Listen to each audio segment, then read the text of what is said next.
देखिए, वीरभद्र सिंह हिमाचल प्रदेश की एक बहुत बड़ी राजनीतिक शख्सियत है और जो व्यक्ति 60 साल से राजनीति में हैं और जिन्होंने हिमाचल के निर्माण में एक बहुत बड़ा योगदान निभाया है, जिन्होंने बहुत एमएलएज बनाए, बहुत मंत्री बनाए, 6 दफ़ा मुख्यमंत्री रहे।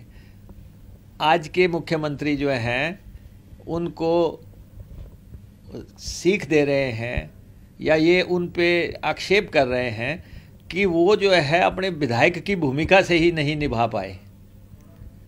पहली बात तो जयराम जी को संयम बरतना चाहिए वीरभद्र सिंह जैसी शख्सियत के खिलाफ बोलने में। अगर आप प्रदेश के मुख्यमंत्री हो गए तो इसका मतलब ये नहीं है कि आप जो है किसी पे भी लक्ष्मण रेखा लांघ के टिप्पणी करें।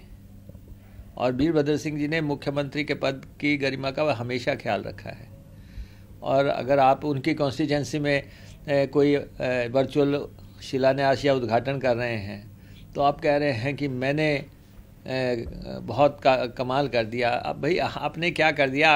आपका विकास ज़मीन पे तो उतर नहीं रहा है। किसान सम्मान निधि जो है ना, ये भाजपा प्रायोजित घोटाला है। ये आज कहा जा रहा है कि जी करोड़ों रुपए का घोटाला हो गया और इतना फलान जिला में निकलाया, इतना फलान जिला में निकलाया, ऊना जिला की भी बात हो रही है। अरे भाई, ये घोटाला जो है किया किसने है? ये सरकार ने किया। उसमें टारगेट दे दिया गया कि आप किसान के खाते में पैसा डालो और उससे वोट लेनी है। लोकसभा की वोट की खातिर जो है आपने कहा कि ये फटाफट डालो, ये पैसा उनके खाते में पड़ना चाहिए। और आप उसके लिए आपने जो है कोई गाइडलाइंस फॉलो नहीं की। आज आप कह रहे हैं कि फलां के खाते में कैसे पैसा चला गया, तो भाई आपने डाला कैसे? उनसे ज़्यादा जो है जिम्मेवार कौन है? डालने वाले जिम्मेवार हैं कि आपने उसमें पूरे कागजात चेक नहीं किए। आज आप कह रहे हैं कि कर्मचारियों के खातों में चला गया, अफसरों के खातों में चला गया, धन्ना सेठों के खातों में चला गया, फलां के खाते में चला गया। लेकिन उस समय तो आपको ऐसी आंधी मची हुई थी कि आप कह रहे थे कि बस डाल दो और टारगेट्स आप बैंकों को दे रहे थे। तो इसलिए ये पूरी तरह सरकार प्रायोजित घोटाला है और जो ये घपला हुआ है इसके लिए सरकार दोषी है। और सरकार को अपने गिरेबान में झांकना चाहिए कि आपने ये किया क्या है। नहीं, देखिए, भारतीय जनता पार्टी को तो मुकेश अग्निहोत्री जो है उनकी आंखों में बहुत बड़ी चुभन हो रही है। उसका मैं कोई इलाज नहीं कर सकता है। किसी अच्छे डॉक्टर को दिखाएं जाके तो बेहतर रहेगा।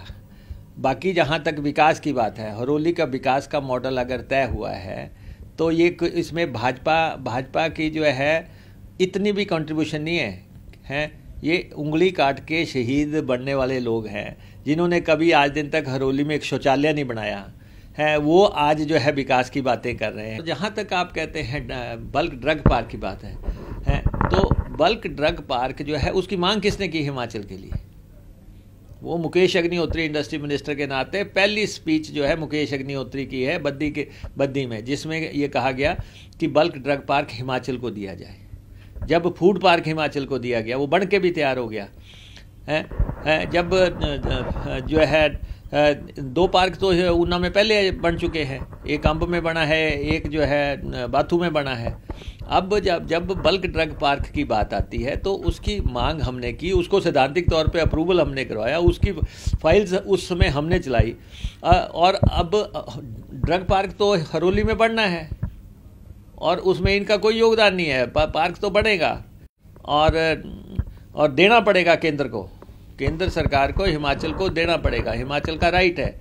लेकिन बल्क ड्रग पार्क के नाम पे भाजपा के कुछ लोग जिस ढंग से ज़मीनें खरीद रहे हैं, जिस ढंग से वहाँ पे बचौलिए बने हुए हैं, जिस ढंग से वहाँ पे जो है कमीशनें खाई जा रही हैं, जिस ढंग से किसान को लूटा जा रहा है, उसका विरोध तो होगा।